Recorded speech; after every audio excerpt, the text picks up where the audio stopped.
तो आदाब, नमस्कार, गुड इवनिंग, सत श्री अकाल। एक बार फिर आप तमाम लोगों का स्वागत है। उम्मीद है पूरी फैमिली अच्छी होगी, अपना ख्याल रख रही होगी। मैंने इसी क्राइम तक के एपिसोड में बहुत सारी कहानियां सीरियल किलर की सुनाई है। अलग अलग सीरियल किलर की अपनी अपनी कहानियां हैं, अपनी अपनी सोच है। सीरियल किलर एक के बाद एक क्यों कत्ल करते हैं, कई बार तो ऐसा भी होता है उन्हें खुद ही नहीं मालूम होता कि वो क्यों कत्ल करते हैं। तो अजीब अजीब कहानियां भरी पड़ी हैं। लेकिन आज की जो कहानी है सीरियल किलर की, इस कत्ल के पीछे जो उसका मोटिव, जो मकसद, जो उसकी सोच है, वो बेहद अजीब थी। ये कहानी है एक ऐसी लड़की की जिसका बचपन ठीक ठाक था, लेकिन उसे लगता था कि ठीक ठाक नहीं है। कहानी है क्रांजा की। क्रांजा एक लड़की जिसका जन्म हुआ मैक्सिको में। उसके फादर एक राइटर थे, लेखक थे, लेकिन बेहद सख्त थे अपने बच्चों को लेकर। उनका ये मानना था कि बच्चे पढ़ाई लिखाई पर ध्यान दें, फालतू दोस्तों के साथ वक्त न बिताएं, और इसीलिए वो थोड़े स्ट्रिक्ट भी थे और बच्चों को ये बुरा लगता था। उसमें क्रांजा भी थी। कुछ वक्त के बाद क्रांजा के पिता मैक्सिको से शिफ्ट होकर स्पेन पहुंच जाते हैं। हमारे स्पेन में उन्हें अच्छी जॉब मिल जाती है और वो वहीं काम कर रहे होते हैं। अब क्रांजा की भी पढ़ाई लिखाई वहीं होती है और बेहद ज़हीन पढ़ने लिखने में क्रांजा। थ्रू आउट उसने अपने स्कूल में टॉप किया। स्कूलिंग करने के बाद अब उसका कॉलेज में दाखिला हो गया। लेकिन यह था कि बड़ी होने के साथ साथ अब भी उसके पिता का बर्ताव अपने बच्चों को लेकर वैसे ही सब था कि दोस्तों से कम मिलना है, वक्त कम बर्बाद करना है, पढ़ाई लिखाई पर ध्यान दो, अच्छे इंसान बनो, कामयाब बनो, जो हर माँ बाप का होता है। और ये बात क्रांजा को बड़ी तकलीफ देती थी। उसे लगता था कि उसके पिता कुछ ज्यादा ही उन लोगों के साथ सख्त है। तो ये हमेशा ये चीज जो है उसके जहन में रहती थी। अब वो इसके बाद कॉलेज में पहुंच गई। इत्तेफाक से कॉलेज जाने के बाद एक लड़के से उसे प्यार हो जाता है। अब जब उसे प्यार हुआ तो क्रांजा के अंदर एक शुरू से ही बच्चों को लेकर एक दूसरी भावना थी। उसे लगता था कि वो भी एक दिन मां बने और उसके बहुत सारे बच्चे हो। अब कॉलेज में अब वो बड़ी हो गई, बालक भी हो गई और एक उसका बॉयफ्रेंड बन गया। उसने कहा कि अब इससे पहले कि कुछ और हो, कोई रुकावटें आए, घर वालों को कुछ इसके बारे में, बॉयफ्रेंड के बारे में पता चला तो हमेशा की तरह पिता ने डांटा। तो उसे लगा कि उसका बॉयफ्रेंड उसकी जिंदगी से दूर न चला जाए, इसलिए उसने आनंद फानंद में बिना घर वालों को बताए उससे सगाई कर ली, एंगेजमेंट। सगाई के बाद अब दोनों कॉलेज में पढ़ाई भी कर रहे थे, घर वालों को पता नहीं था। लेकिन थोड़ा सा वक्त बीता और इन दोनों का ब्रेकअप हो गया। क्रांजा का बॉयफ्रेंड उसे छोड़कर चला गया। ये बात क्रांजा के दिल में एक तरह से घर कर गई। उसे बहुत बुरा लगा कि उसके बॉयफ्रेंड ने उसे डिच किया, धोखा दिया। उसे इतनी नफरत हो गई अपने बॉयफ्रेंड से कि उसने कहा कि इसको मार डालूंगी। धीरे धीरे वक्त बीता। उसने सोचा कि कैसे मारूं, कैसे बदला लूं। फिर एक रोज उसने कहा कि इसकी कार का ब्रेक फेल कर देते हैं, और उसने अपनी उसी बॉयफ्रेंड का, एक्स बॉयफ्रेंड की कार का ब्रेक फेल कर दिया। अब यह था कि कार वो चलाएगा और उसके बाद एक्सीडेंट होगा, उसकी मौत हो जाएगी। लेकिन इत्तेफाक से जब उसका बॉयफ्रेंड कार में बैठा तो उसी वक्त उसने अंदाजा हो गया, चेक कर लिया कि शायद ब्रेक फेल है, तो उस गाड़ी को इतनी स्पीड पर ले भी नहीं गया और उसकी जान बच गई। अब जब ये बात क्रांजा को पता चली तो उसे फिर अफसोस हुआ। उसके बाद लगा कि ये सब बेकार है, छोड़ दो ये देश। अब वो स्पेन से जर्मनी पहुंच गई। जर्मनी अपना बिना माँ बाप को बताए हुए। वहां जाने के बाद उसने छोटे मोटे काम किए। काम करने के बाद अब धीरे धीरे अलग अलग घरों में नौकरी कर रही थी। इसी दौरान में एक आइसक्रीम पार्लर में उसने नौकरी करनी शुरू की। जब आइसक्रीम पार्लर में उसने नौकरी करनी शुरू की तो वहीं उसकी मुलाकात एक शख्स से हुई जिसका नाम था होलगर। अब होलगर उस आइसक्रीम पार्लर में काम नहीं करता, लेकिन आकर अक्सर उस पार्लर में आसपास रहता, बैठता। इधर क्रांजा का भी कोई दोस्त था नहीं जर्मनी में। धीरे धीरे दोनों में बातचीत हुई, बातचीत आगे बढ़ी, दोनों में प्यार हो गया। प्यार होने के बाद अब क्रांजा ने कहा कि ये शख्स ठीक है, इससे शादी कर लेते हैं। हालांकि उससे उम्र में करीब 14-15 साल बड़ा था, लेकिन क्रांजा ने होलगर से शादी कर ली। शादी करने के बाद दोनों कुछ वक्त तक सब कुछ ठीक चला, लेकिन फिर झगड़ा होने लगा। तो इन लोगों ने कहा कि कुछ माहौल बदलते हैं, शायद झगड़ा ना हो। तो दोनों ने जर्मनी छोड़कर फैसला किया कि ऑस्ट्रिया में जाते हैं, वहीं कोई नौकरी करेंगे दोनों और वहीं अपना घर बसाएंगे। तो पति पत्नी यानी कि क्रांजा और होलगर ये दोनों जर्मनी छोड़ते हैं और ऑस्ट्रिया पहुंच जाते हैं। ऑस्ट्रिया के वियना में जाते हैं, थोड़े दिन इधर उधर नौकरी ढूंढते हैं। फिर ये लोग कहते हैं कि चलो जो अपनी सेविंग है उससे हम लोग, चूंकि आइसक्रीम पार्लर में ये काम कर चुके थे पहले दोनों ही, तो क्रांजा आइडिया देती है कि हम लोग वियना में एक आइसक्रीम पार्लर खोल लेते हैं। पैसे थे, दोनों ने वियना में एक छोटा सा आइसक्रीम पार्लर खोल लिया। अब आइसक्रीम पार्लर खोल लिया, जिंदगी अब ठीक ठाक चल रही थी, दुकान चल गई। लेकिन इधर क्रांजा के मन में अभी भी था कि वो मां नहीं बन पा रही है। शादी को काफी वक्त हो गया था। अब पार्लर खोलने के बाद माँ इधर बन नहीं रही है, घर में फिर से झगड़ा शुरू हो गया। इस झगड़े के दौरान में पति पत्नी में दूरी आ रही है। अब इसी दूरी के बीच में अचानक क्रांजा की जिंदगी में एक और लड़का आ जाता है। उसका नाम था मैनफ्रेड हिंटरबर्ग। अब हिंटरबर्ग जब उसकी जिंदगी में आता है, दोनों एक दूसरे से प्यार कर लेते हैं, फिर दोनों एक दूसरे के साथ संबंध बना लेते हैं। कुछ वक्त के बाद क्रांजा के पति को यानी कि होलगर को यह बात पता चल जाती है। जब ये बात पता चल जाती है तो दोनों पति पत्नी में झगड़ा होता है। फिर डिसाइड होता है कि हम दोनों अलग हो जाएंगे, डिवोर्स लेंगे। दोनों पति पत्नी तलाक ले लेते हैं। लेकिन तलाक लेने के बावजूद दोनों रहते एक घर में। उसकी वजह यह थी कि आइसक्रीम पार्लर दोनों के नाम पर था, दोनों ने बराबर पैसे लगाए थे। तो पति पत्नी में तलाक हो गया, पर एक ही घर में रह रहे हैं और झगड़ा इनमें फिर भी चल रहा है। तलाक के बाद अब होलगर और क्रांजा के बीच में इस बात पे झगड़ा था कि पार्लर ठीक से नहीं चल रहा, उसके जिम्मेदार तुम हो, कहती थी तुम हो। अब इधर डिवोर्स से पहले ही उसकी जिंदगी में एक दूसरा लड़का आ गया था, यानी क्रांजा की जिंदगी का यह तीसरा शख्स था। अब वो उससे मिलती जुलती, उसके साथ वक्त बिताती। ये सब कुछ चल रहा था कि इसी दौरान में 2008 में एक रोज उसके एक्स हस्बैंड होलगर के साथ घर में लड़ाई होती है इसी आइसक्रीम पार्लर को लेकर। अच्छा, इससे पहले होलगर को एक शौक था शूटिंग का। वो खाली वक्त में जाता और शूटिंग रेंज में वो गोलियां चलाना, शूटिंग रेंज में जो सीखते हैं, तो कई बार उसके साथ क्रांजा भी जाती और वो भी सीखती। तो ये अक्सर शौक था। इनके पास घर में पिस्टल भी थी, लाइसेंस ही। 2008 में आइसक्रीम पार्लर को लेकर अब दोनों में झगड़ा हो रहा है। इधर क्रांजा की जिंदगी में एक नया नौजवान हिंटरबर्ग आया हुआ है। उस झगड़े के दौरान अचानक गुस्से में क्रांजा जो है दूसरे कमरे में जाती है, पिस्टल उठाती है और सीधे आती है और अपने एक्स हस्बैंड होलगर के सर में एक के बाद एक 3 गोली मारती है। होलगर की मौके पर ही मौत हो जाती है। अब मौत के बाद पहली बार क्रांजा घबराती है, उसे लगता है उसने ये क्या किया। फिर बड़े तसल्ली से सोचती है कि अब आगे क्या करूं। इसके बाद उस लाश को वहीं कमरे में रखती है, कोई आता जाता तो था नहीं। फिर रात वहीं बिताती है। अगला दिन होता है, मार्केट जाती है।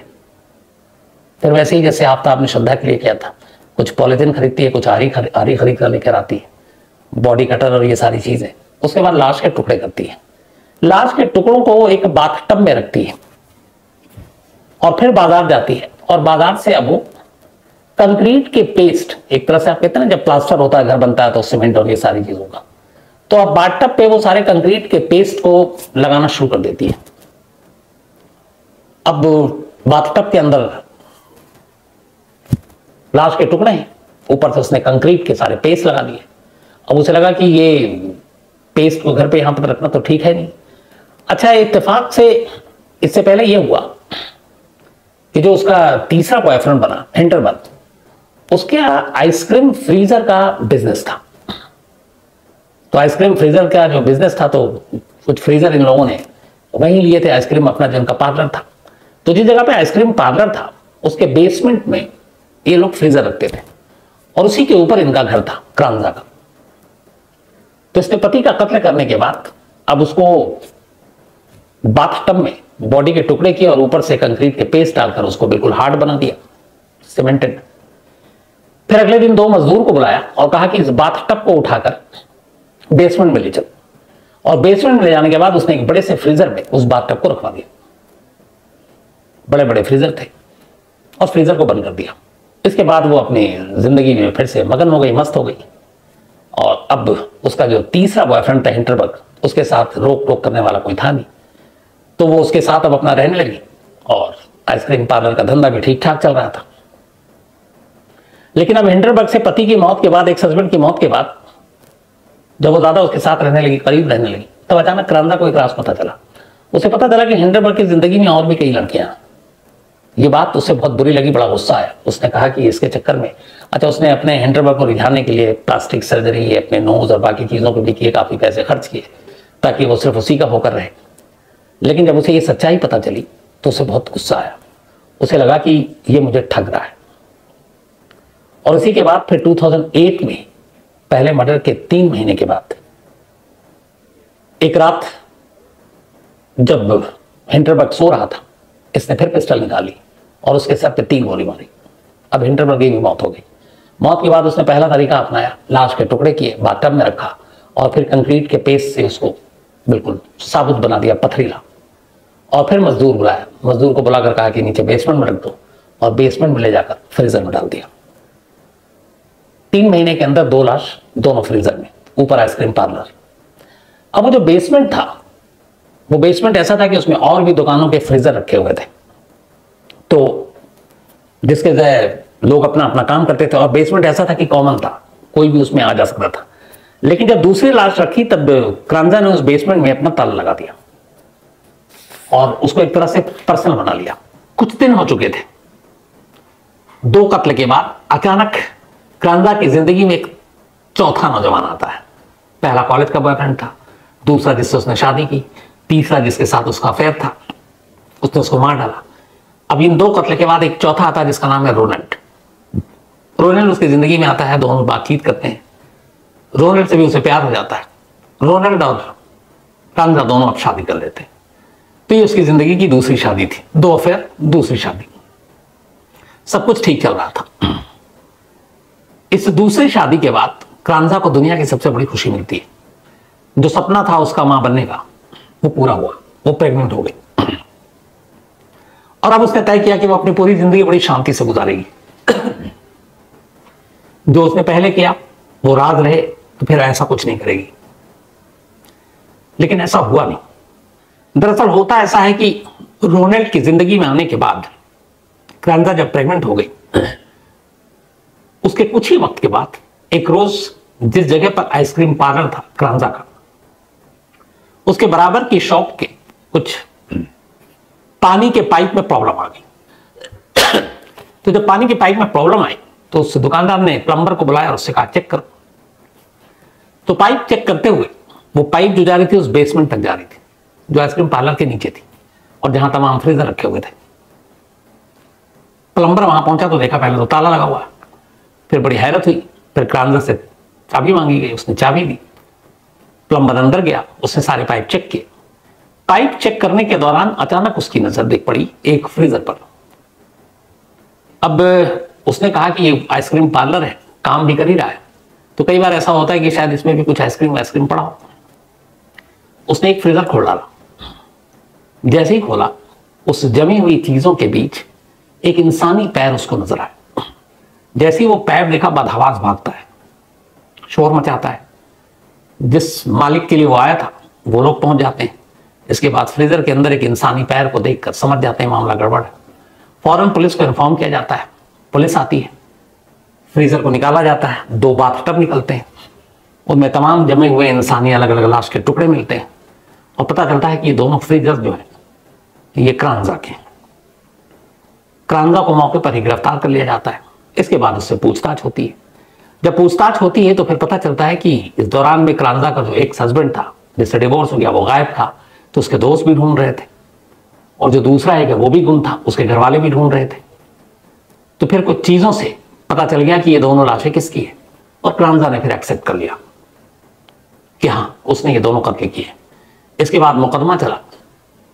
2010 में क्रांजा को अदालत ने उम्र कैद की सजा सुनाई। हालांकि मौत की भी सजा थी, लेकिन कहा गया कि, और उसको ये कहा गया कि उसका मानसिक हालत ठीक नहीं है। इस दौरान में जब ये फैसला आया, उससे पहले जब ट्रायल शुरू हुआ, तो गिरफ्तारी के कुछ महीने के बाद ही क्रांजा ने जेल में एक बेटे को जन्म दिया। अदालत ने उसके बेटे को उसके पति रोनाल्ड के कब्जे में दे दिया, हवाले कर दिया, और क्रांजा ने भी इस पर कोई एतराज नहीं जताया, तो अपने बाप के पास पहुंच गया। इसके बाद उम्र कैद की सजा दी गई। 2012 तक वो उस जेल में रही जो महिलाओं के लिए होती है, लेकिन फिर उसके जेल के अंदर कुछ बर्ताव ऐसे थे कि वहां के जेल के प्रशासन जो है उनको डर लगने लगा। उन्हें लगा कि ये है तो महिला, लेकिन इस पर शायद मर्द भी काबू ना पाए, और ये जब वायलेंट होती है तो इसकी वजह से बाकी कैदियों को खतरा हो गया। इसके बाद एक कमेटी बैठी, फिर अदालत के पास मामला गया, और ऑस्ट्रिया की हिस्ट्री में पहली बार ऐसा हुआ कि 2012 में क्रांजा को महिलाओं की जेल से निकालकर एक पुरुष की जेल में भेजा गया और पुरुष की जेल में रखा गया। क्यों? उनकी सोच थी कि बाकी वहां पे महिलाओं को खतरा है इसकी वजह से। तो 2012 में क्रांजा का नाम फिर से सुर्खियों में इसीलिए आया था कि यह वियना की हिस्ट्री में पहली बार था जब किसी महिला को किसी पुरुष जेल में भेजा गया। आखिरी खबर आने तक क्रांजा वियना की उसी जेल में उम्र कैद की अपनी सजा काट रही। तो ये थी कहानी।